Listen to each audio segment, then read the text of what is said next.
Please put your hands together for Shri Manohar Lal. He's taken out the time to address and be here. You'll be hearing from him in just a minute.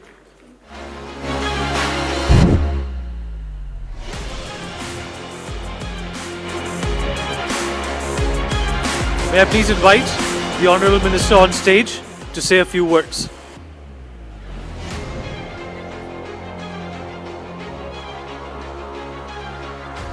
So a very warm welcome to you here. Thank you so much for taking out the time and attending the next conclave. We have all been very eagerly anticipating your arrival. Keep the applause rolling, everyone, please. Thank you.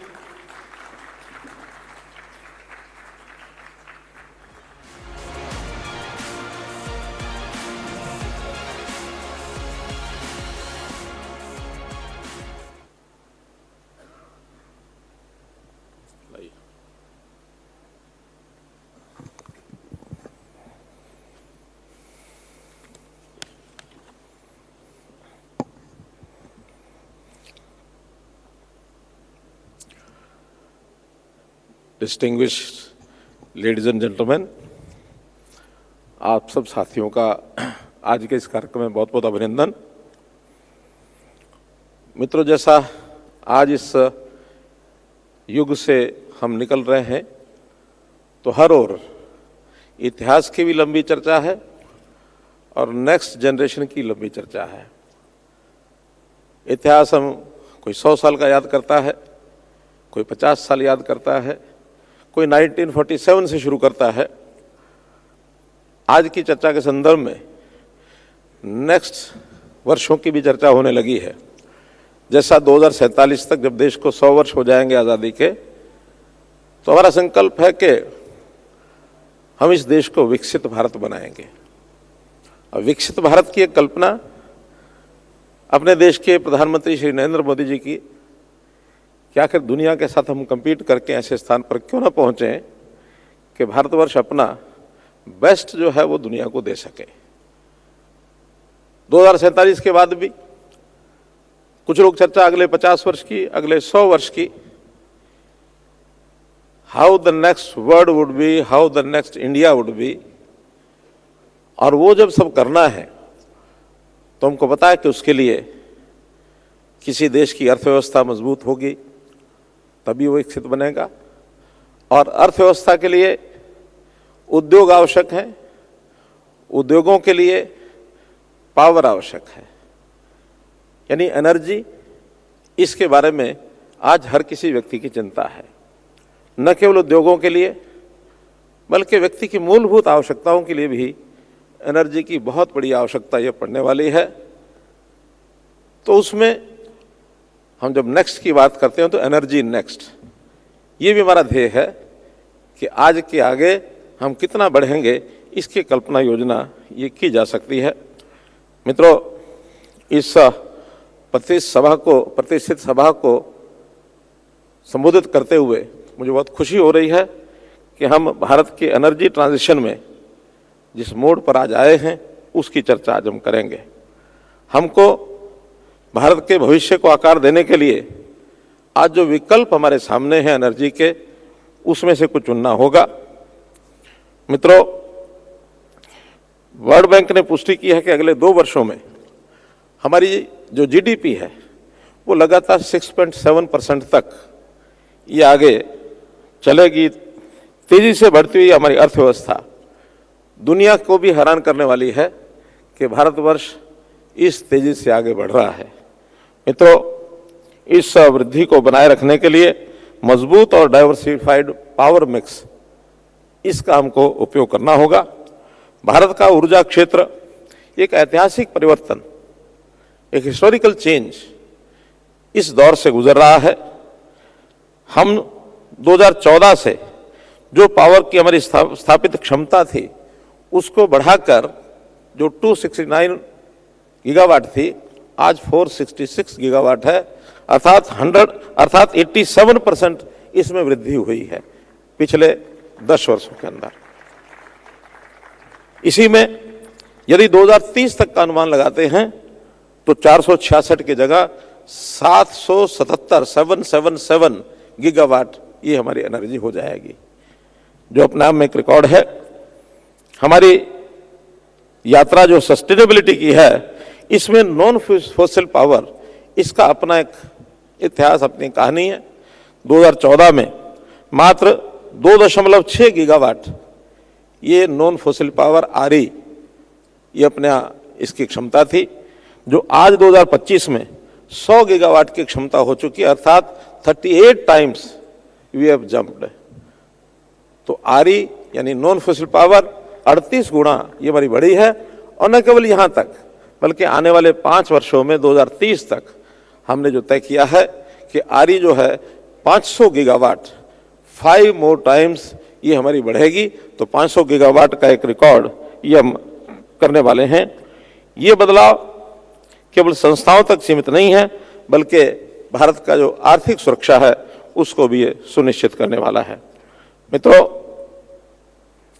हम लोग जब solar tariff की बात करते हैं तो 2010 में, चूंकि ये टेक्नोलॉजी नई थी, उस समय 10 रुपये 95 पैसे प्रति यूनिट ये आरई यानी सोलर पावर ये हमको खर्च आता था।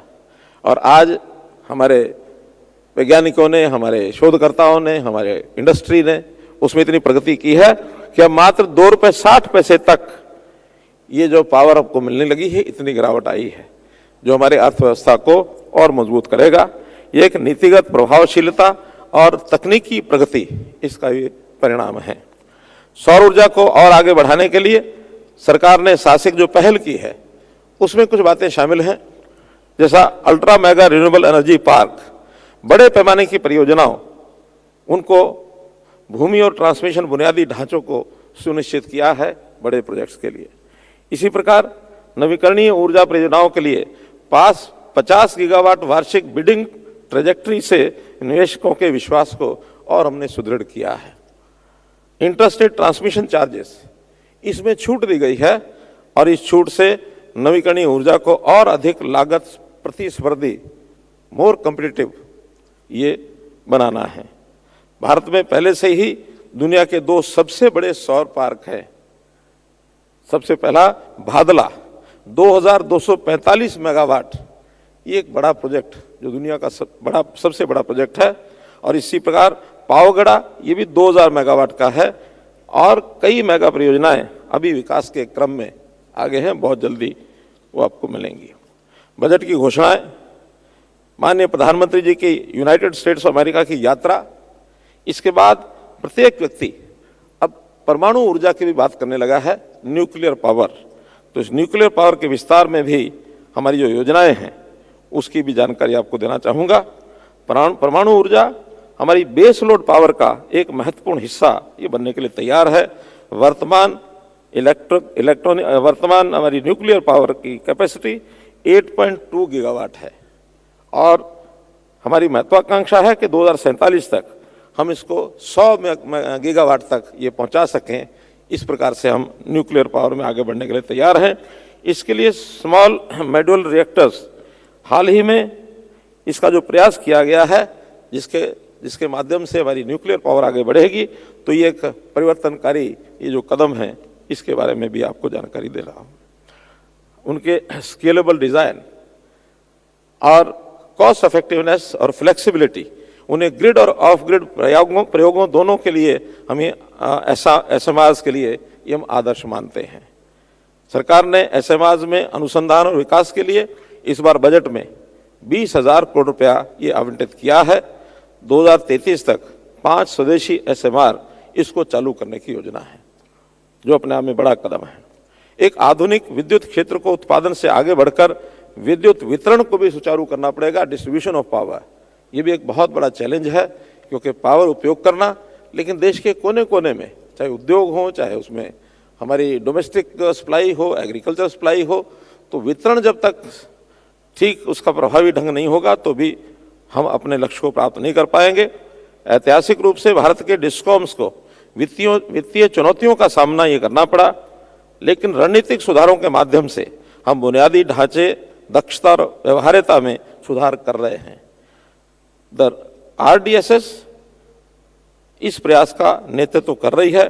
ट्रांसमिशन नुकसान को हम कम करने, चोरी का पता लगाने और बिजली की गुणवत्ता बढ़ाने के लिए AI अर्थात आर्टिफिशियल इंटेलिजेंस, मशीन लर्निंग और स्मार्ट मीटर लाभ उठा रहे हैं। हमारे अपने देश में जो हमारे TND लॉसेज हैं, AT&S लॉसेज, इन लॉसेज को हमने कम किया है। एक समय था कि देश के ये लॉसेज 25% के पैरामीटर पर थे, जो आज घट करके 16% हो गए हैं। बहुत प्रदेश ऐसे हैं जिन्होंने इसको 10-11% पर भी लेकर के आए हैं। एक अच्छी वितरण व्यवस्था बिना घाटे के काम करने वाला आगे बढ़ रहा है। स्मार्ट मीटर और इंटरनेट ऑफ थिंग्स की मदद से बिजली की खपत को ट्रैक और ऑप्टिमाइज ये किया जा रहा है। पावरथॉन जैसी पहल डिमांड फोरकास्टिंग, एसेट मैनेजमेंट और रीन्यूएबल एनर्जी इंटीग्रेशन के लिए आर्टिफिशियल इंटेलिजेंस संचालित समाधानों की ओर ये बढ़ावा दे रही है। भविष्य में ऑटोनोमस एनर्जी ट्रेडिंग को आर्टिफिशियल इंटेलिजेंस ये उसको सक्षम करेगा, जहां उत्पादक और उपभोक्ता रियल टाइम में बिजली का व्यापार ये कर सकेंगे। ट्रांसफॉर्मर हेल्थ मॉनिटरिंग ये भी बहुत आवश्यक है।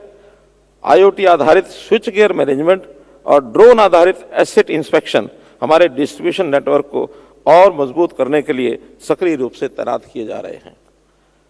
सुपर कंडक्टिंग विद्युत लाइनों का उपयोग करके ट्रांसमिशन लॉस को बचाया जा रहा है। नए ईंधन जो परंपरागत ईंधन है हमारे, इसके अलावा भारत का ऊर्जा परिवर्तन भी भविष्य के ईंधनों से प्रेरित होगा। ग्रीन हाइड्रोजन का उपयोग उद्योगों और मोबिलिटी सॉल्यूशंस में किया जाएगा। सिंथेटिक फ्यूल और बायोफ्यूल भविष्य में पेट्रोलियम आधारित उत्पादों की जगह ये ले सकेंगे। इसी प्रकार एक प्रयोग रूफटॉप सोलर एनर्जी जो भारतीय परिवारों को सशक्त बनाएगा। फरवरी 2024 में प्रधानमंत्री जी ने शुरू की PM सूर्य घर मुफ्त बिजली योजना। इस योजना को घरेलू उद्योग खपत में क्रांतिकारी बदलाव लाने की दिशा में गिना जाता है। 75,000 करोड़ रुपए के आवंटित किए जाने के साथ ये पहल परिवारों को सोलर रूफटॉप स्थापित करने के लिए पर्याप्त सब्सिडी प्रदान करती है, जिससे उन्हें भुगतान या कम लागत वाली बिजली उत्पन्न करने में मदद मिलती है। पहले से ही 9 लाख से अधिक परिवारों में सोलर रूफटॉप को ये अपनाया है, जिसमें लगभग आधे को नेट मीटरिंग व्यवस्था के तहत शून्य बिजली बिल इसके साथ जोड़ा गया है। इस योजना का उद्देश्य ऊर्जा को अपनाने में और तेजी लाना है और करोड़ों भारतीयों के लिए ऊर्जा स्वतंत्रता को वास्तविकता उनके लिए ये सिद्ध होगी, ऐसा मानना है। इलेक्ट्रिक व्हीकल EV क्रांति, जैसे जैसे भारत इलेक्ट्रिकल मोबिलिटी की ओर बढ़ रहा है, बिजली क्षेत्र बढ़ती मांग को पूरा करने के लिए तैयार है। 2031-32 तक इलेक्ट्रिक वाहन ये 63,000 बिलियन यूनिट बिजली की मांग को बढ़ाएगा, जो कि हमारी कैपेसिटी एडिशन के माध्यम से आसानी से उसको हम पूरा कर सकेंगे।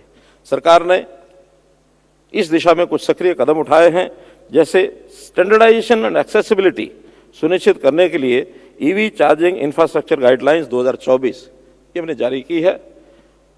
बढ़ते हुए EV इकोसिस्टम का समर्थन करने के लिए 2030 तक 1 लाख चार्जिंग स्टेशंस इसका लक्ष्य हमने रखा है। ये लक्ष्य हम पूरा करेंगे 2030 तक। क्लीन टेक मैन्युफैक्चरिंग को प्रोत्साहित करना तथा EV बैटरी को और घटकों के घरेलू उत्पादन को मजबूत करना है। मित्रों, आगे की राह ये हमारी बड़ी महत्वाकांक्षी राह है। भारत इसके लिए तैयार है। हमारी ऊर्जा नीतियां एक आत्मनिर्भर और टिकाऊ भविष्य को आकार दे रही हैं। हम केवल क्षमता का विस्तार नहीं कर रहे, केवल हम कैपेसिटी बढ़ा रहे ऐसा नहीं है, बल्कि हम ऊर्जा का उत्पादन, वितरण और उपयोग कैसे किया जाता है, इसमें भी बहुत बड़ा बदलाव हम कर रहे हैं। उद्योग, शिक्षाविदों और नीति निर्माताओं के बीच निरंतर सहयोग के साथ भारत नवीकरणीय ऊर्जा, परमाणु नवाचार और स्वच्छ तकनीकी के एक वैश्विक नेता के रूप में उभरेगा। आइए हम सब साथ मिलकर भारत के भविष्य को और मजबूत करें, इस क्षेत्र में अपना योगदान दें। आपका बहुत बहुत धन्यवाद, बहुत बहुत आभार।